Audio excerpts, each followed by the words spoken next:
गोलू बाहर गली में खड़ा था। तभी उसने देखा कि पड़ोस का उसका क्लासमेट सोनू गर्मा गर्म आलू पराठा खा रहा है। गोलू की आंखों में उम्मीद चमकी। उसने हिचकिचाते हुए कहा कि अगर मुझे एक और मिल जाता तो कितनी खुशी होती। लेकिन सोनू ने हंसते हुए ताना मारा कि तेरे घर में तो ऐसे खाने बनते ही नहीं, गरीब लोग पराठे कहाँ खाते। ये सुनते ही गोलू की आंखों में आंसू आ गए और वो चुपचाप घर लौट आया। घर पहुंचकर गोलू सीधे अपनी माँ के पास गया और मासूमियत से बोला कि माँ, मेरे लिए भी आलू का पराठा बना दो। दिव्या ने चौंक कर उसकी ओर देखा और गुस्से में कहा कि पागल हो गया है क्या?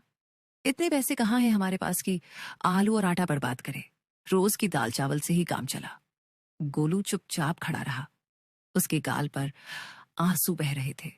तभी सास फूलदेवी ने सब सुन लिया और बोली कि अरे बहू, बच्चा तो बस एक पराठा मांग रहा है, इतना झगड़ा क्यों कर रही हो?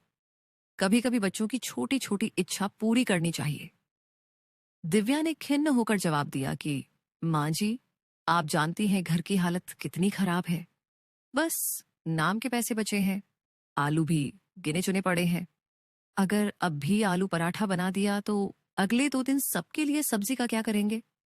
राजेश अखबार पढ़ते हुए चुप था, लेकिन माहौल देखकर धीरे से बोला कि अम्मा सही कह रही हैं, बच्चा रो रहा है। पर दिव्या भी सही कह रही है, पैसे और राशन दोनों ही कम है। गोलू अब दादी की गोद में छिप गया और रूंधते गले से बोला कि दादी, मुझे भी सोनू जैसा आलू पराठा खाना है।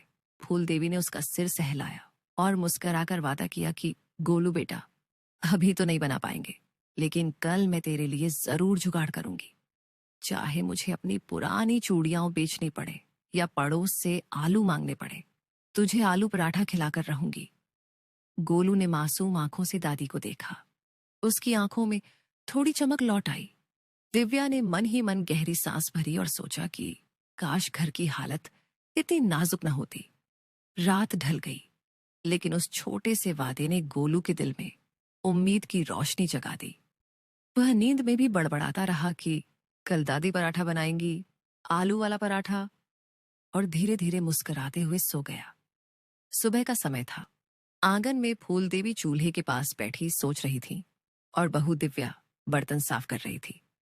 तभी फूल देवी ने धीरे से कहा कि बहू, गोलू को कल मैंने वादा किया था आलू पराठा खिलाने का, आज कुछ कर लेना। दिव्या थक कर बैठ गई और बोली कि माँ जी, आलू तो घर में एक भी नहीं बचा है। चूल्हा जलाने भर का सामान भी मुश्किल से है। ऐसे में गोलू से क्या कहूं, दिल टूट जाएगा उसका। फूल देवी ने गहरी सांस ली और बोली कि तू चिंता मत कर, मैं देखती हूँ किसी पड़ोसी से थोड़ा मांग लो।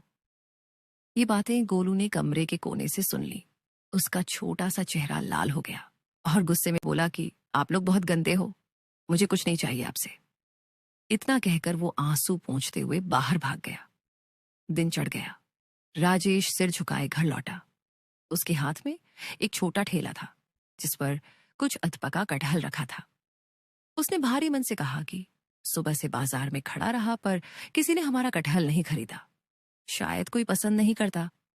फूल देवी ने बेटे का चेहरा देखा और बोली कि कोई बात नहीं रे, मेहनत बेकार नहीं जाएगी। बहू, तू ही बता, इस कटहल का क्या करे?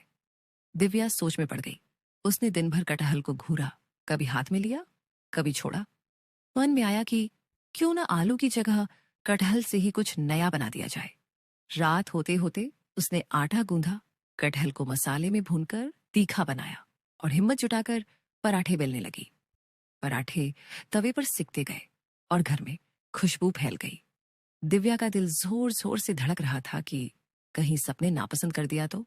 जब खाने का वक्त आया तो फूलदेवी ने पहला कौर उठाया और मुस्कुराकर बोली कि वाह बहू, ये तो आलू पराठे से भी मजेदार है, मसालेदार और चटपटा। राजेश ने भी छक्कर सिर हिलाया और कहा कि सच में ऐसा स्वाद तो बाजार के होटल में भी नहीं मिलता। गोलू चुपचाप बैठा था। दिव्या डरते डरते उसके सामने प्लेट रखी। गोलू ने एक कौर लिया, फिर धीरे धीरे दूसरा, और फिर खुशी से उछलकर बोला कि माँ, ये तो सोनू के आलू पराठे से भी मजेदार है। सभी की आंखों में चमक आ गई। दिव्या ने राहत की सांस ली और फूल देवी ने गर्व से कहा कि देखा बहू, तूने तो घर में नया चमत्कार कर दिया। उस रात गरीबी के बीच भी हंसी खुशी का माहौल था।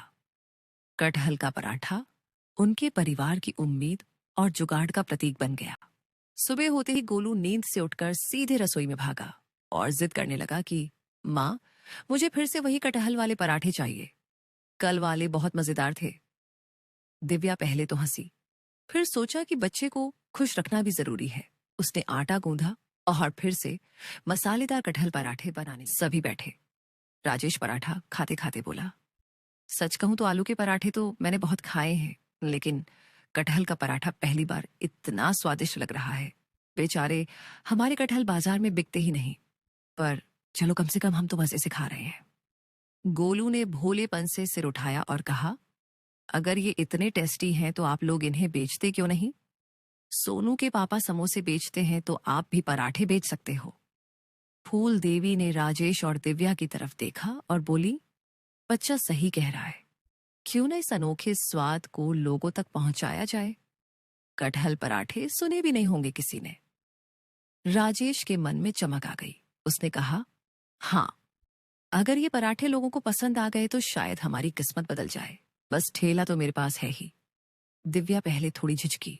उसने सोचा कि घर की औरतें भला बाजार में ठेला लगाएंगी, पर फिर परिवार की तंगी याद आई। उसने दृढ़ होकर कहा, ठीक है, मैं बनाऊंगी, पर शर्त यह है कि हम मिलकर मेहनत करेंगे। अगली सुबह राजेश ने ठेले पर बड़ी कड़ाही रखी। दिव्या ने ताजा कटहल मसाला बनाया और गर्मा गर्म पराठे सेंक कर रखे। ठेले पर एक छोटा सा बोर्ड टंगा, विशेष कटहल पराठा, गर्मा गर्म। गोलू खुशी से उछल रहा था। उसे लग रहा था मानो उसका छोटा सा सुझाव पूरे परिवार की नाव को नई दिशा देने वाला हो। सुबह सुबह राजेश ने ठेला बाजार में लगा दिया। दिव्या तवे पर गर्मा गर्म पराठे सेंक रही थी और फूल देवी पास बैठी ग्राहकों का इंतजार कर रही थी। गोलू भी उत्साह से बार बार इधर उधर झांक रहा था। लेकिन आधे घंटे बीत गए, कोई भी ठेले पर नहीं आया। दिव्या के माथे पर पसीना छलक आया।